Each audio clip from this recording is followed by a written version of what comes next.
Real Music exclusive. I grew up like a savage.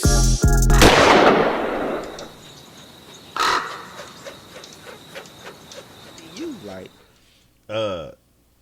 You another figure, because this is all the shit that comes up in your story when people, look you up, right? mm-hmm.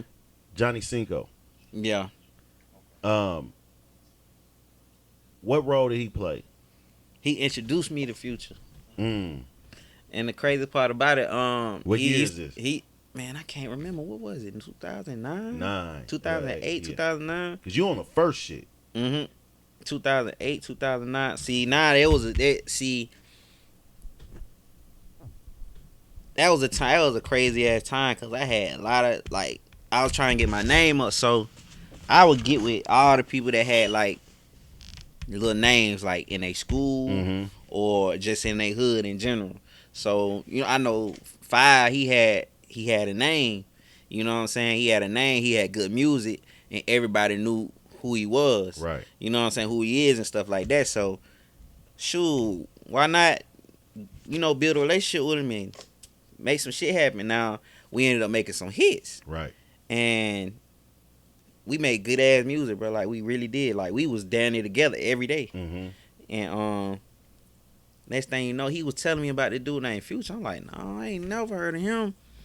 And he played me a song, and I'm like, oh shit, okay.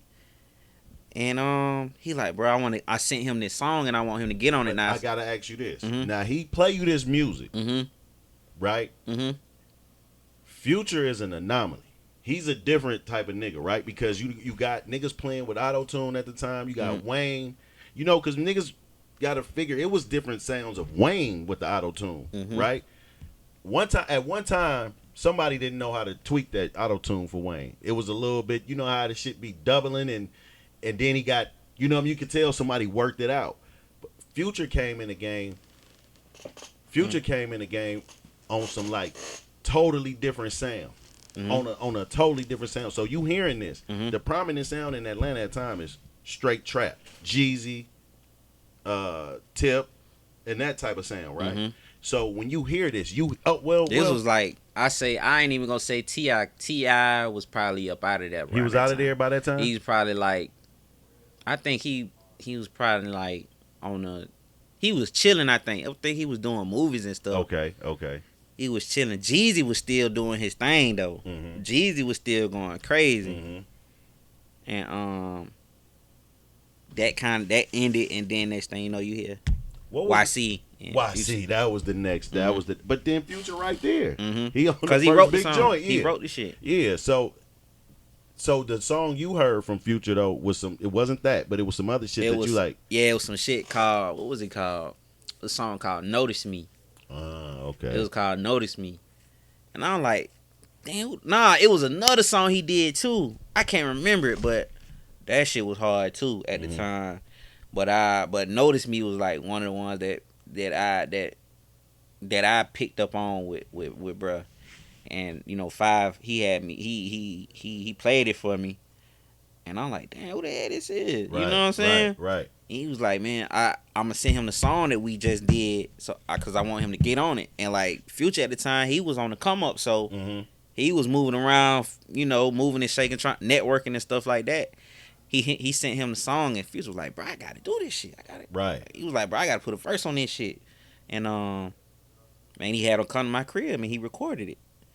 And he was like, shit, bro, I need to get some beats from you. This shit hard. So I'm like, all right, bet. Hell yeah, I wanna definitely goddamn put it together with you for real. Yeah. And shit, that was it.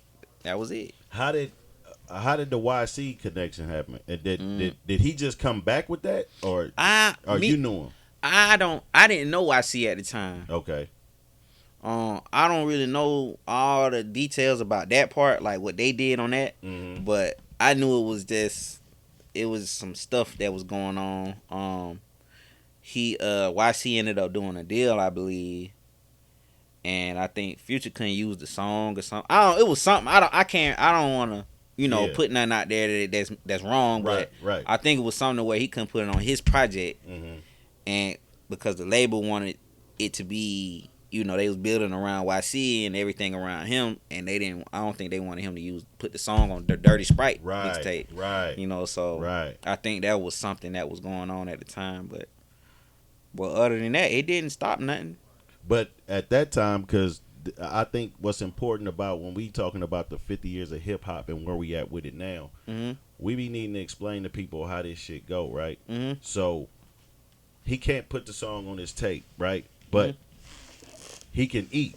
You know what I'm saying? So shows is going on still. Shit's still moving up. Because prior to that, you and I do know this about you.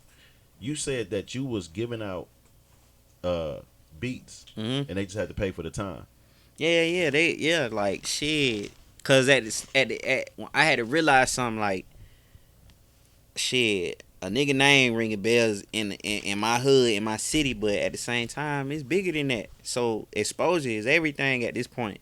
I can't sit here and just get the big head and be like, oh, you know what I mean, shit, cause I ain't made it nowhere. Right. So shit, I need as many motherfuckers to know who I am as possible. Yeah. You know, cause somebody at some point is gonna, you know what I'm saying, it's gonna take that one person or that one thing to just open up all these doors of opportunities for me. Right. So exposure is the main thing at this point. So I just need y'all to come record, bruh. Right. Y'all can tell them whatever. Will gave me a free beat. He made it on spot, whatever. Yeah. You know what I mean? So it was getting so many people to come to my house. Like my damn house could have been a grocery store. Like it was so many damn people coming to my house, bro. It was ridiculous. Like my mama tell you, like, man, I'm tired of these motherfuckers coming out. Yeah. Man, that's dope. That's crazy because when I also think about that, because that's even what you said, that's not a secret about Racks on Racks song, right, with Future and him, it not being his song, but he the nigga that everybody hear. That's who you hear on the song, right? That voice is different, that cadence is different. He killed it, right? So in going into recording Dirty Sprite, did you feel like you know how the Bulls documentary played back, and it's like, did you feel like you was finna go on a championship run? Like when you just you the producer, so when you sitting back there, you make these beats, right, and you like, this fire, but then when he do what he do with the motherfucker, it's like, god damn, it's like you threw the alley, but he dunked that motherfucker. Man, I didn't. I was on the inside, man. I didn't really feel it, bro. I couldn't like on the outside. People just looking at me like, bro, you don't. I'm like, man, I'm in here doing this shit, so it don't feel the same as me on the outside. Like a person on the outside would be looking at what's being made. You know what I'm saying? Yeah. So it hit me until like it ain't hit me until like I seen shit like when he started performing in San Francisco, and I seen like, okay, now this shit reaching the other side of the country. Like I'm like, damn, this shit getting real now. Yeah. Like, okay, shit. Now he going up the chart. I'm like, oh snap. Now I'm hearing it every day in my hood. I'm hearing it when I go to this club, that club, and I go to this place. I'm like, oh shit, I can't escape this shit. Yeah. You know what I'm saying? So, and then when I seen how the people was reacting to the music, like it was a whole like the lean drink, like everybody was drinking lean, everybody was doing like it was like a, I ain't gonna say a pandemic, it was like a, I don't know what the hell that was. And everybody was real drinking. Lean around. They was everybody was like, man, I'm like, man, you from the A? Ain't nobody drinking no lean in the A. Right. You know what I'm saying? Like I'm leaning at some of my folk, like, man, y'all ain't start drinking lean till this nigga started talking about it. Like the influence and the influence that he had on the public, bro, was crazy, bro. That's crazy. For real. You know, rap is tricky, right? Because you got some niggas, especially traditionally, right? You would think that everybody say a rapper need a kit. You need this. You need that. This how you need to pull up. This how you need to dress. This how you need to look. How you need to sound, right? It's oversaturated with that shit now. But I say that because I ain't even know what the fuck Future looked like. I ain't know what you look like. I ain't know who made that music. I ain't know none. All I know is when I heard, well, I know what he looked like from Racks on Racks, but I didn't know nothing about the nigga. Like, you know, it wasn't like, oh, this is the nigga that be riding around Atlanta in the Wraith. This is the nigga that be, I didn't know nothing about, this is the nigga that's from such and such, and he, no Dungeon Family, no Connect, no nothing, right? This just good music. You know what I'm saying? So that's the point I'm trying to make. And it's crazy when you telling this story about you being in it, right? Because niggas be sitting around trying to figure out a chemistry that don't exist. Like, bro, we gotta do Right, we gotta do. But what you just said is, nigga, we just went to work.